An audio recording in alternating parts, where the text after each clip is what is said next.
Alla vigilia della Pasqua gli auguri di Luca Zaia ai veneti, tante le sfide da vincere. La prima è quella di portare avanti il percorso dell'autonomia e lunedì a Ring, puntata speciale con il governatore. Trambusto nel pomeriggio a Venezia a bordo di un vaporetto ACTV, una barra di ferro si è staccata dal tettuccio colpendo 2 turisti, portati poi al pronto soccorso. Legata e rapinata in casa Fossalta, caccia 3 banditi in tutto il territorio, i carabinieri setacciano la villa alla ricerca di tracce utili, c'è il sospetto che un basista possa avere informato i malviventi. Chiude i battenti la storica libreria Morelli di Dolo, i cittadini erigono un muro con centinaia di libri che diventerà un'opera d'arte in segno di solidarietà. Colpita da un fulmine, bruciata la quercia secolare da sempre simbolo di Fossalta di Portogruaro, lotta per salvare la vita alla pianta di 800 anni. La maggioranza di Brugnaro vuole azzerare il ruolo delle opposizioni in Consiglio Comunale, l'accusa del Movimento 5 Stelle sul nuovo regolamento di Cafarsetti.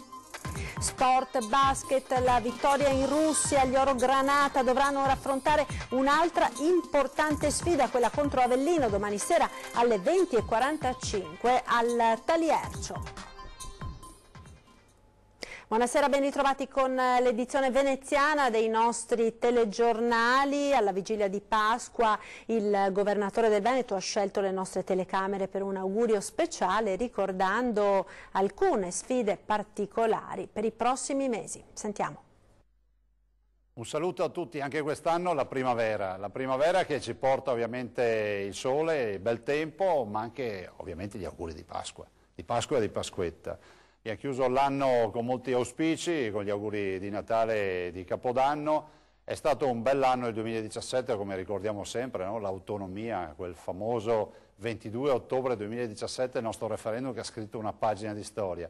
È stato anche l'anno di grandi opportunità, di grandi sfide. Però io voglio guardare al futuro, il 2018, quindi in questo augurio pasquale di buona Pasquetta a tutti voglio portare anche i propositi di quello che vogliamo ancora fare. E abbiamo davanti delle sfide, una sfida per tutti è quella dell'autonomia. Voglio ricordare, in approfitto durante questo saluto, di parlare di questa autonomia che non abbiamo dimenticato, perché non si possono dimenticare quasi 2,5 milioni di veneti e venete che sono andati a votare per la loro autonomia, per la nostra autonomia, a prescindere dalle idee politiche. Noi veneti abbiamo dato un grande segnale quel 22 ottobre 2017, la volontà di dire che prima viene il Veneto e poi vengono i partiti. Penso che questo sia il vero segnale.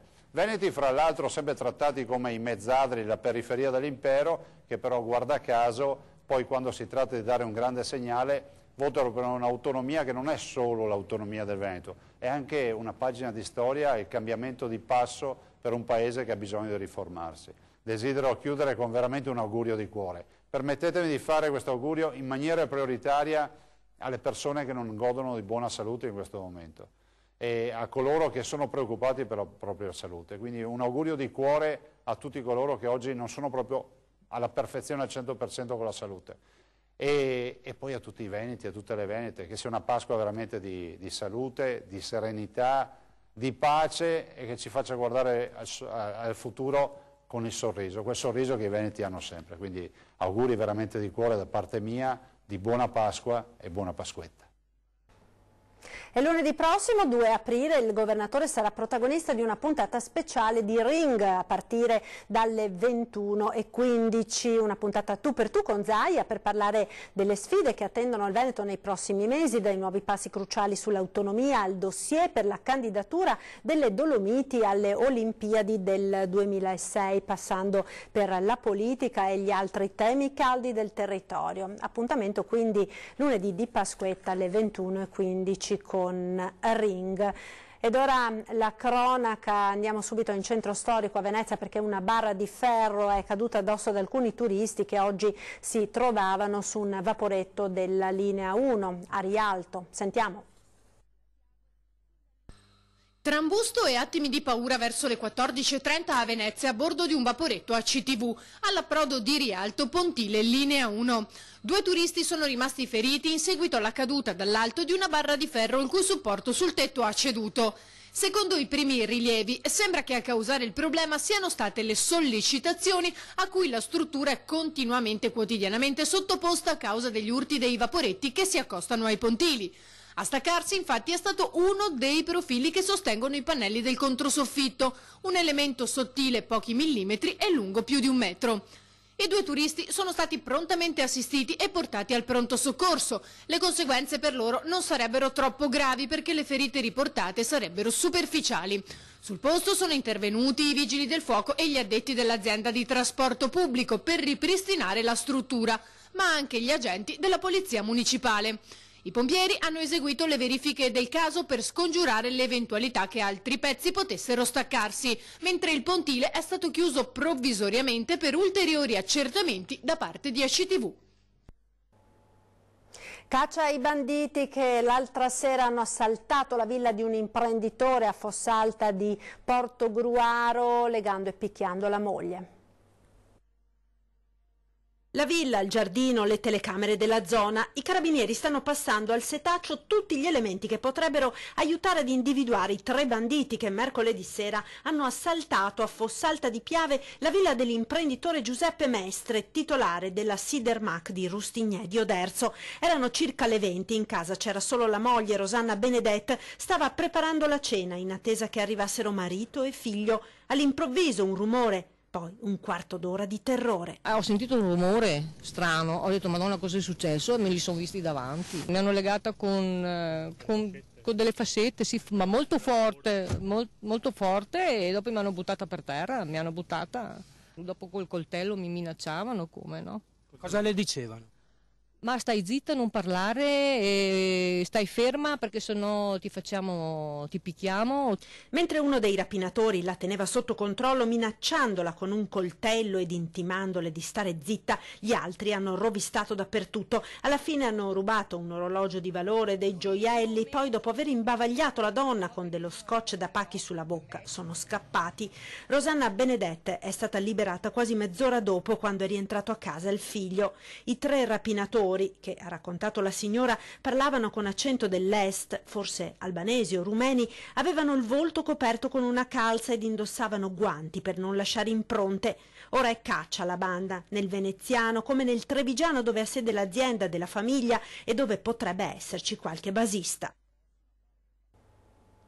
A Dolo, ora, dove chiude i battenti la storica libreria Morelli, e i cittadini erigono un muro con centinaia di libri in segno di solidarietà. Ore 20. Le luci si spengono, la cassa si chiude e un giro di chiave mette la parola fine alla storica libreria Morelli di Dolo, aperta dal 1867.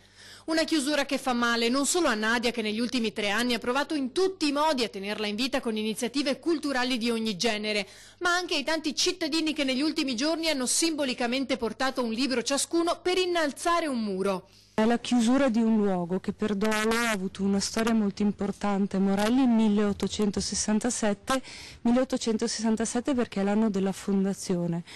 Centinaia di persone sono confluite questa settimana in libreria per donare dei libri. Questi libri sono stati a casa di queste persone, sono stati letti da queste persone.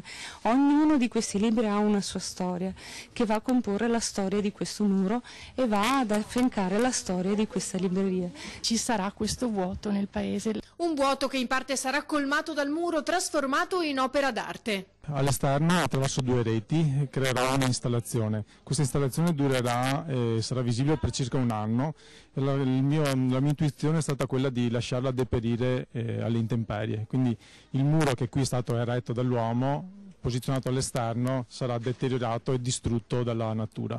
E da lì potrà rinascere anche attraverso una nuova iniziativa che legherà molte persone tra loro attraverso arte e cultura. L'opera, che ha le dimensioni di 2,5 metri per 3, è stata suddivisa in 500 frammenti. Questi 500 frammenti verranno inseriti all'interno del libro L'ignoto ignoto.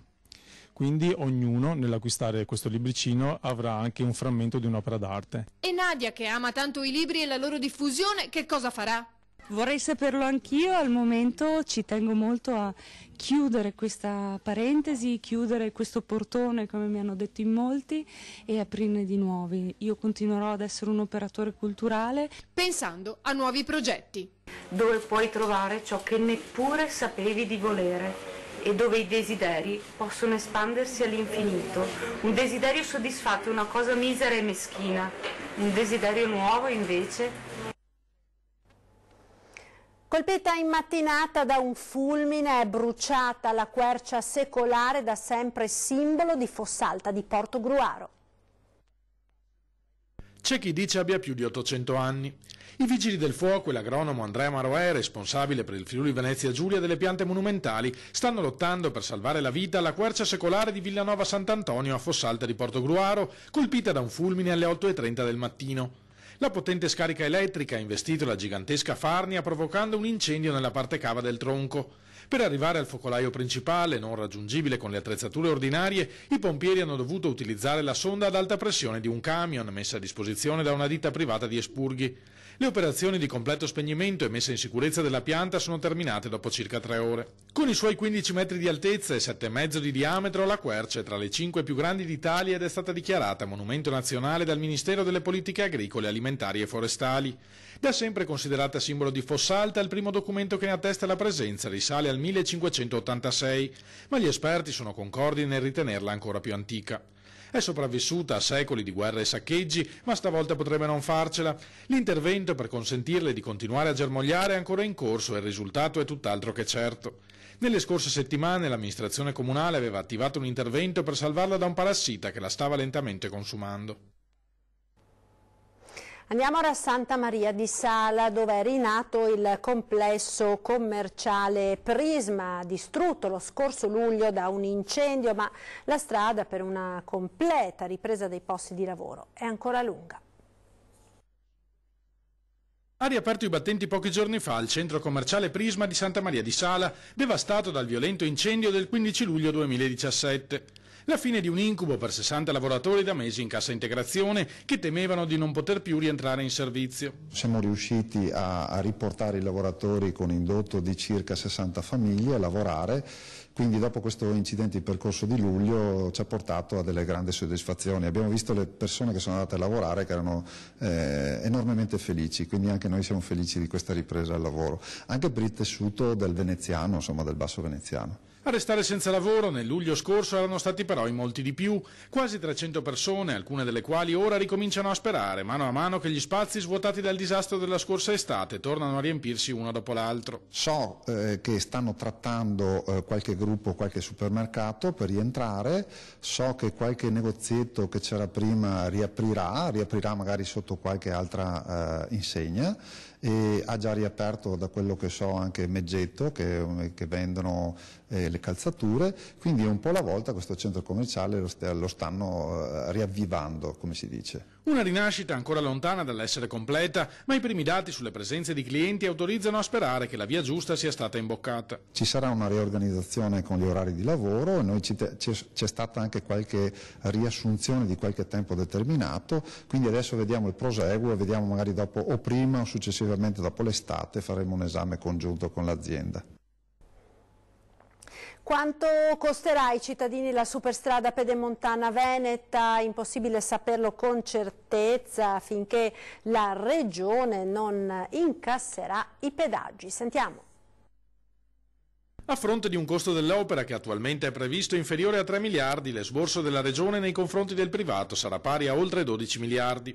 Il calcolo finale è scritto nero su bianco nell'ultima deliberazione della Corte dei Conti sulla nuova convenzione per la superstrada pedemontana veneta. La magistratura promuove comunque le scelte compiute dalla Giunta di Luca Zaia a partire dal 2017. Tale risultato, puntualizzano, è valutato positivamente rispetto alle più sfavorevoli condizioni che la finanza pubblica avrebbe dovuto sopportare se fosse stata mantenuta la convenzione precedente. Preoccupazione viene invece espressa dal Codacons, che punta il dito sulle previsioni di traffico. Se ci saranno sufficienti pedaggi per pagare il debito della Regione, la Regione non perde, ma se i pedaggi sono meno delle previsioni sarà un bagno di sangue. Se si avvereranno le stime della Regione, calcolano dall'Associazione di Consumatori, fra 39 anni ci saranno 12 miliardi di introiti dai pedaggi che copriranno interamente i soldi spesi. Ma studi differenti, come quello della Cassa Depositi e Prestiti e della BEI, prevedono circa la metà dei veicoli sulla nuova superstrada. Se avessero ragione loro, il costo di quest'opera peserebbe sulle casse del Veneto per circa 70 milioni all'anno. Ogni neonato veneto, a partire dal 2020, si troverà nella culla un assegno di 2.500 euro da dare alla pedemontana. Cioè ogni veneto nascerà con un debito per pedemontane di 2.500 euro. Pedoni più sicuri a mira con la creazione di nuovi passaggi nelle zone più critiche del paese. La sicurezza dei cittadini non è solo pistole e manette, ma è anche appunto attenzione alla vita di tutti i giorni, perché il pericolo può essere anche nelle nostre case, ma anche nelle nostre strade e nelle nostre scuole. Ecco perché l'amministrazione comunale di Mira ha posizionato una nuova segnaletica, bande sonore e passaggi pedonali rialzati a Oriago per garantire la sicurezza di pedoni, soprattutto studenti e automobilisti. Via Sabbiona, Pellestrina, Risato Bellini e il ponte sul Naviglio che collega via Venezia a via Sabbiona. Anche questa è una risposta a delle segnalazioni che sono arrivate. Si tratta di interventi per rendere più facile e più sicuro l'attraversamento di alcuni punti della nostra città, dove ad esempio ci sono le scuole o altre sedi di associazioni molto rilevanti, penso all'Anfas ad Oriago. È un percorso che un po' alla volta dovrebbe portare a riqualificare gli attraversamenti pedonali, perché è una cosa a cui io tengo molto. Nel frattempo è partita anche la campagna informativa dedicata ai nuovi cantieri che apriranno a Mira in aprile e che dureranno circa 9 mesi. Saranno interessate ben 48 vie e 8 chilometri di strade per consentire la realizzazione della nuova rete del gas metano. Ci fermiamo ora per la pubblicità, a tra poco.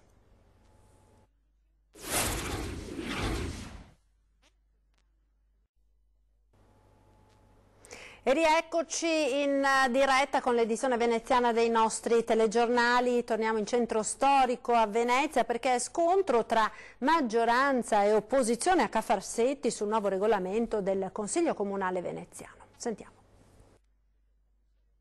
La maggioranza di Brugnaro vuole azzerare il ruolo delle opposizioni in Consiglio Comunale. L'accusa arriva dal Movimento 5 Stelle che punta il dito sul nuovo regolamento di Cafarsetti in discussione in questi giorni. Tra le proposte che Fucsia e Lega sono pronte ad approvare la riduzione dei tempi degli interventi da 5 a 3 minuti, la possibilità per sindaco e assessori di intervenire in aula in qualsiasi momento per comunicazioni senza la possibilità di replica da parte dei consiglieri e il rinvio delle interrogazioni non discusse in commissione entro 30 giorni al question time del Consiglio senza quindi una risposta scritta. La somma di queste modifiche, accusa Elena La Rocca, riduce lo spazio delle opposizioni fin quasi a farle scomparire. È un fatto molto grave perché la parte di città che non ha votato per questo sindaco è rappresentata dal Consiglio Comunale. Sono in gioco i principi fondamentali della democrazia. Nella direzione esattamente opposta vanno invece le proposte dei grillini, che chiedono di introdurre nel nuovo regolamento alcune innovazioni in direzione di una maggiore trasparenza e partecipazione dei cittadini. Ho presentato una mozione per chiedere che l'audio delle commissioni consigliari sia registrato, visto che adesso gli smartphone, la tecnologia consente di farlo facilmente e senza costo, sia registrato e reso pubblico sul sito del Comune. Questo perché molti cittadini avrebbero interesse a seguire i temi che vengono trattati in commissione e così potrebbero farlo senza appunto difficoltà e senza mediazione. Ed ora lo sport, basket, l'Umana Reyer si prepara al big match di Pasqua contro Avellino. Arriva una squadra che gioca giustamente per lo scudetto e quindi con un roster adeguato a questo obiettivo che sta facendo molto bene in Coppa, guadagnandosi la qualificazione come noi alle semifinali.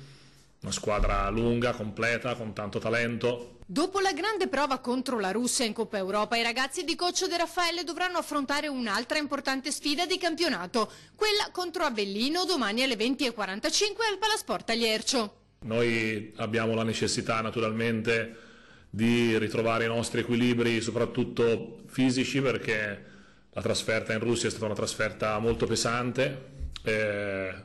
Abbiamo il problema di Bramos che non sapremo se sarà della partita, ma insomma c'è un po' di preoccupazione perché è un infortunio alla gamba che già aveva avuto il problema e la condizione anche di qualche altro giocatore non è ottimale. Nonostante questo non mancherà l'energia, sperando che l'uovo pasquale dai colori oro granata possa riservare una dolce sorpresa.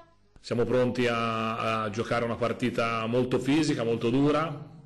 Speriamo e crediamo una bella partita anche di pallacanestro, perché sono due squadre che stanno recitando un ruolo da protagonista in questo campionato. C'è anche molta eccitazione per questa partita. E siamo al termine di questa edizione, io vi ringrazio per essere stati con noi, ci salutiamo come sempre dando un'occhiata alle previsioni del tempo per la giornata di domani. Arrivederci e a tutti una buona Pasqua.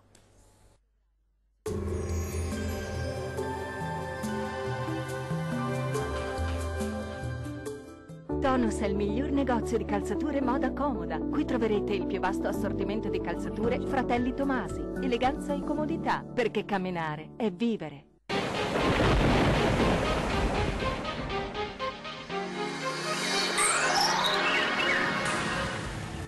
Festività pasquale con condizioni più stabili dopo il maltempo dei giorni scorsi. Vediamo insieme il dettaglio di domenica 1 aprile.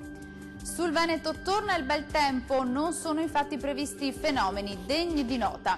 Ampio soleggiamento su tutti i settori, con il cielo che sarà sereno o al massimo poco nuvoloso. Diamo uno sguardo all'andamento delle temperature, le minime saranno comprese tra 4 e 8 gradi, valori massimi in aumento oscillanti tra 14 e 18 gradi. Spostiamoci ora a vedere che tempo farà sul Friuli Venezia Giulia. Occasionali piovaschi al mattino specie sui rilievi, ma migliora presto, ampio soleggiamento altrove. Temperature minime tra 7 e 8 gradi, valori massimi compresi invece tra 13 e 16 gradi. Condizioni di tempo stabile e soleggiato anche sul Trentino Alto Adige. Bella giornata di sole, cielo poco nuvoloso con qualche innocuo addensamento. Temperature minime tra 6 e 7 gradi, valori massimi compresi tra 15 e 16 gradi. Dal meteo è tutto, buona Pasqua a tutti voi e arrivederci.